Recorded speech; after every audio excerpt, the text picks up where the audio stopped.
Hello, welcome back to another video. So today I was gonna talk about Nirvana and the path, so let's get to that. But basically, so recently I've been put into like 2 Discord servers where one is purely supposed to be about Buddha's Dharma, and in the other one's like mixed traditions, but they have like a Dharma chat, right? So I checked them out, even left some replies. Someone watching this might actually be from one of those servers, so if you're watching this, hello. But what I've noticed is, first, there's lack of talk of the Dharma, like Nibbāna, cessation, non-appropriation, disenchantment, dispassion, fading. And there's a lot of talk about bodhisattvas, mantras, sudden awakenings, the direct path.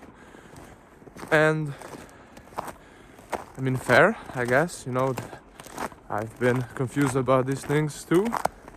And also there is a lot of such content in the Buddhist community.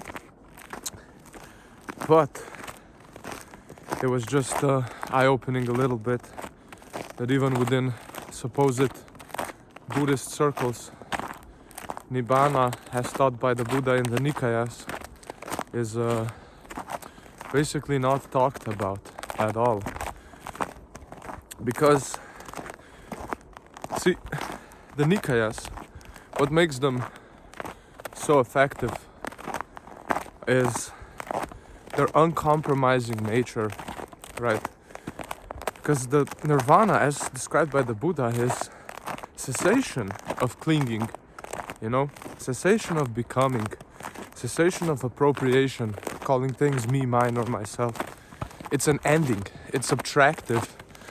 Progress is marked by what can no longer arise, not by something added, such as a state and understanding. Understanding is a means to abandoning certain things, such as self-view, belief in rites and rituals, doubt in the Buddha, sensual desire, ill will, clinging to form existence, clinging to formless existence, restlessness, conceit, and finally, ignorance completely. So, the progress to an arahat is measured by subtracting things that can no longer arise or bind. Not adding a bodhisattva vow, adding some sort of state of no thoughts. I've noticed, like, for example, Zen practitioners try to have no thoughts, but that's imprecise. I guess I'm trying to say is later traditions call themselves higher paths, but they just remove certain things the Buddha said, and like for example, instant awakening, right? They say, oh, this sound made him awaken to the truth. That was instantaneous, without cause. But that just ignores the prior causes, right? Like, perhaps that person had a calm mind at the time. Perhaps they were not overwhelmed by the 5 hindrances. Perhaps they had good concentration.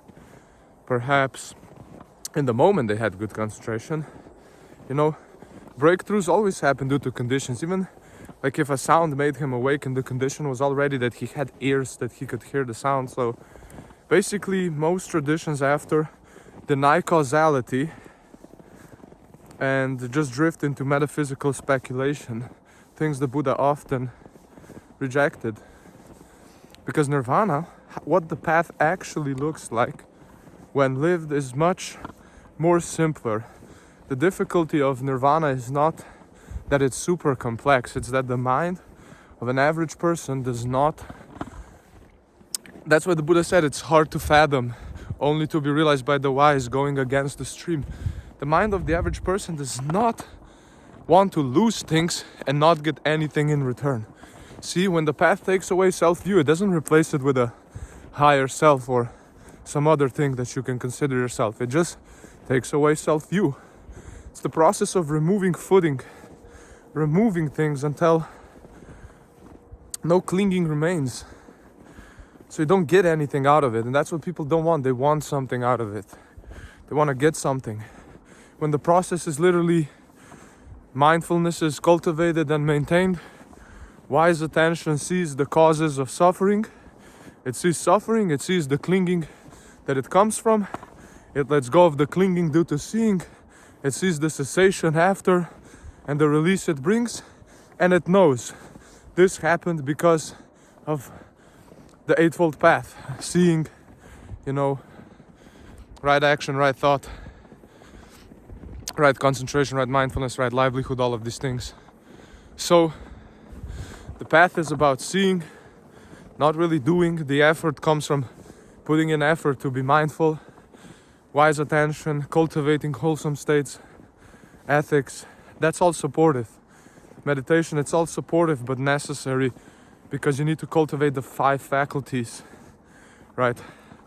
So seeing doesn't happen because of a random rock hitting the ground and you have like a satori.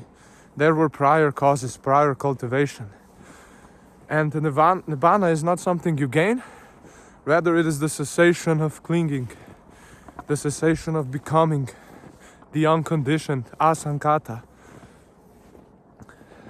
So, my point is the practice is simple.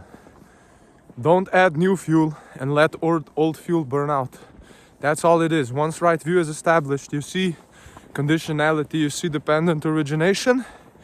Once mindfulness is established, you have the capacity to see clearly. Once wise attention is established, you have the investigative capability to investigate the origin of suffering. Once faith is established, you won't go into different teachings that the Buddha didn't teach. Once energy is established, you will have enough energy to investigate and to let go. And once concentration is established, you'll be able to attend to experience with enough concentration to actually see the root of suffering, and the mind naturally inclines to disenchantment, dispassion, fading, letting go, nirvana. Thanks for watching. See you in another video.